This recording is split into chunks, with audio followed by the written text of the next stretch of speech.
Okay, some basic jump ring soldering.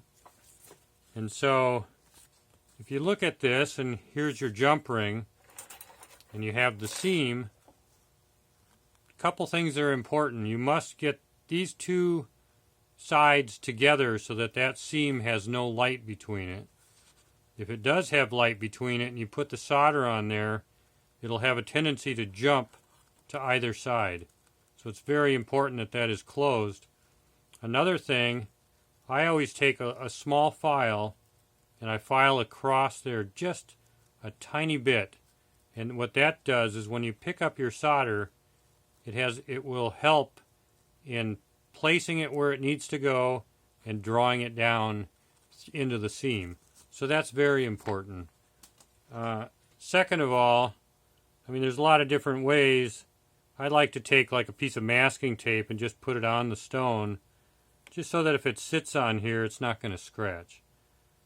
So the first thing we'll do here, now normally I would do this on the bench pin, but I got to keep it in the camera. So you want to take the file and just run it across the seam, just like that. It's very simple to do.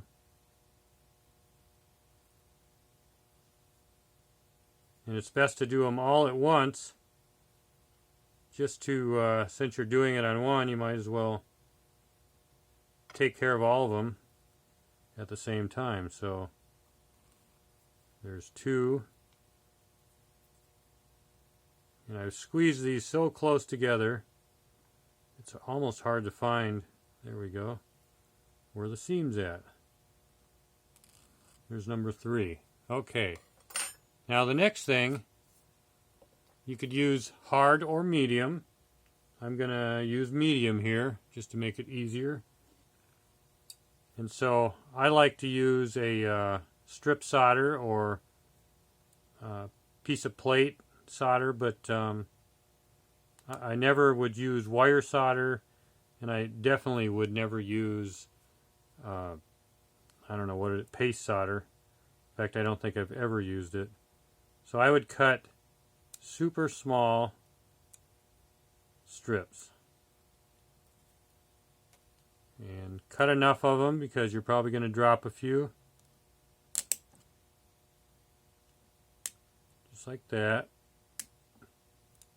And then you can hold them right on your finger and set them down in a place that it's easy to get to. Okay. Now, there's different ways to do this. You can take a tweezer, you can just dangle it off the tweezer, just like this. And then you can take another tweezer, and you can use this one as a heat sink.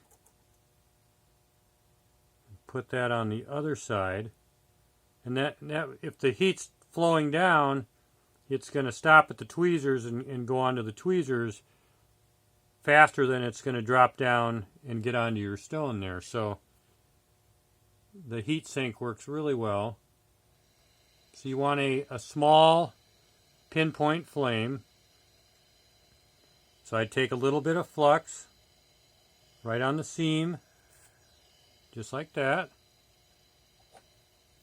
Then also another thing that helps a great deal is if you take your flux and you put it on the end of the pick here, or the poker, whatever you call it, and that will help a great deal in picking up the solder.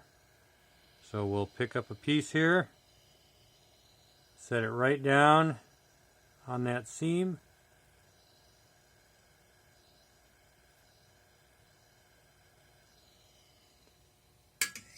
solder it. Okay, now find a tweezer here. So now we take off that tweezer.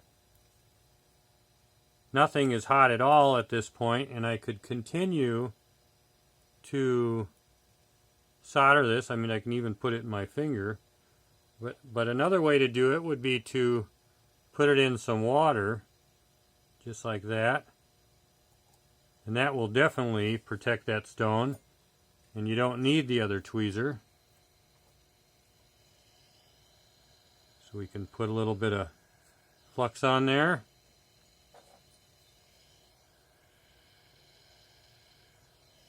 Pick up the piece of solder, set it on there, and solder it. Now you want to have really tiny pieces of solder, because if you imagine that seam in that jump ring, it is so small that, and of course when you're done, you don't want to have to file off any extra bits of solder. So smaller the better. You just want to fill that seam. Put a little flux on. Go like that. Take the pick.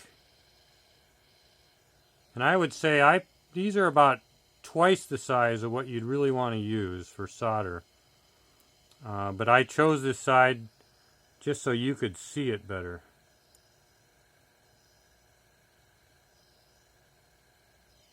Just like that.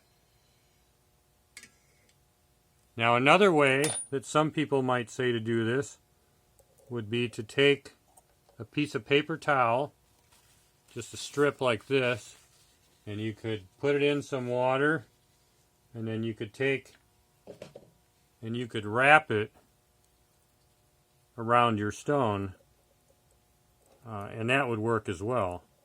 So there's a lot of options when you have something that doesn't take heat, and allowing you to safely solder on your piece. So I would say that's about it, and I hope you learned something. Thank you.